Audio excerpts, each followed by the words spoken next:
understanding, I think people try to fit in because society has attached some level of esteem to certain jobs and people and belongings. For example, a mason in a society, though he's rendering services, wouldn't be respected as compared to a doctor in that same society because of the prestige associated with their job descriptions. At a point, you would begin to see some positive effects or positive occurrences, results, and then at another end, you begin to see some negative results. So if you notice that fitting in has some positive results, just know that if it's not worthy of being counted as part of your principles, then it would definitely breed negative results. But if fitting in for you within that particular scenario works best with your principles, then definitely the results or after effect will be positive in that regard. So I would say there are two separate issues when it comes to the causes or the effects of fitting in: positive and negative. I think teenagers want to fit in the most. That's to say that people from the ages of 13 to 19, they are the ones who are mostly under pressure because their social constructs or the place they find themselves within at most of the times are usually the places that have the most effects on them. Talk about friends, talk about family, talk about school. I think 16 to 35 years.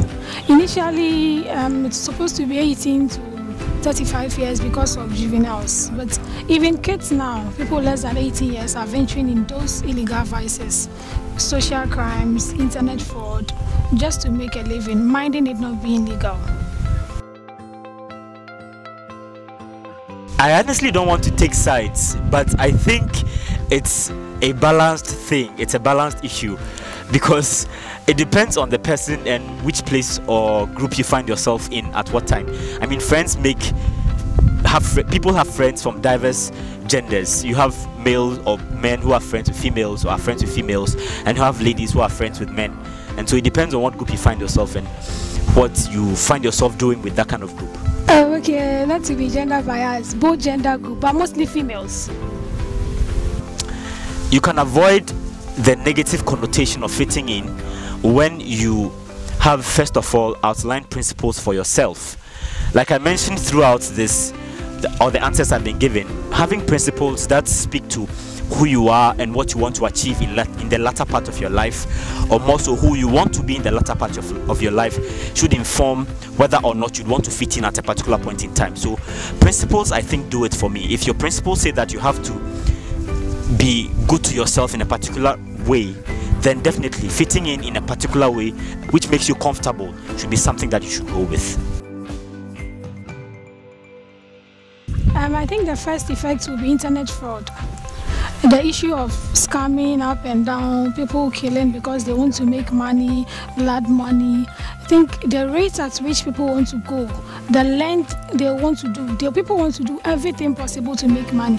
Minding it being illegal or not, they still want to make money. So I think social issues, social vice, like internet fraud, it's one of the negative effects.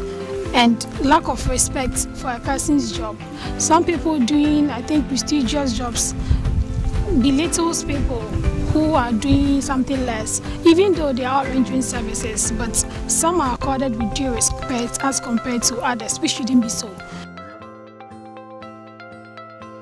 I think the first one is educating the masses on the negative effects of trying to fit in. You want to be like someone. You know what the person went through. You know how the person got there. Try to be yourself. Do the right thing. Think with determination you are going to get there. And the second point is discrimination on people's jobs. People try to pick on other people, because of their job description. You don't have to discriminate on someone else's job. We are rendering services. According to people with due respect relating to their jobs, I think will boost their confidence in trying to be better. And my third and final point is regulating social media.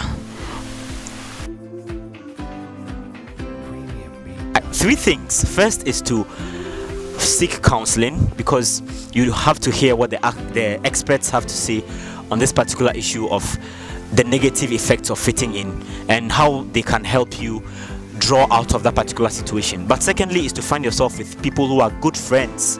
You have to make good friends. That's to say that the company you roll with are the ones who are going to have the direct effect or that direct effect on you. But thirdly is to ensure that you find yourself at the right kinds of places at the right times. Okay, so basically I think our issue, our societal issues, ignorance, illiteracy and poverty. So with education, rightful advice and support, we will come out of this mess. And the support can be from the Ministry of Gender. It is fine to be explorative and be exploitative, but just don't do what you don't want to do. Again, let your personal principles be at the forefront of anything you want to do in life. Trying to fit in can be good if your principles veer you towards that angle, but trying to fit in a negative way just to please your friends or to please some groups of people and doesn't speak to your principles might be a negative to your life and might. As you want to be like someone, think there's something unique about you too. Individual differences matter. You don't have to wish to be like someone. You have to be your own self. I mean, in your own unique style. So just work on yourself. Yeah, someone is better than you, but you self-pass someone. So I think we can be better off being ourselves and helping ourselves grow.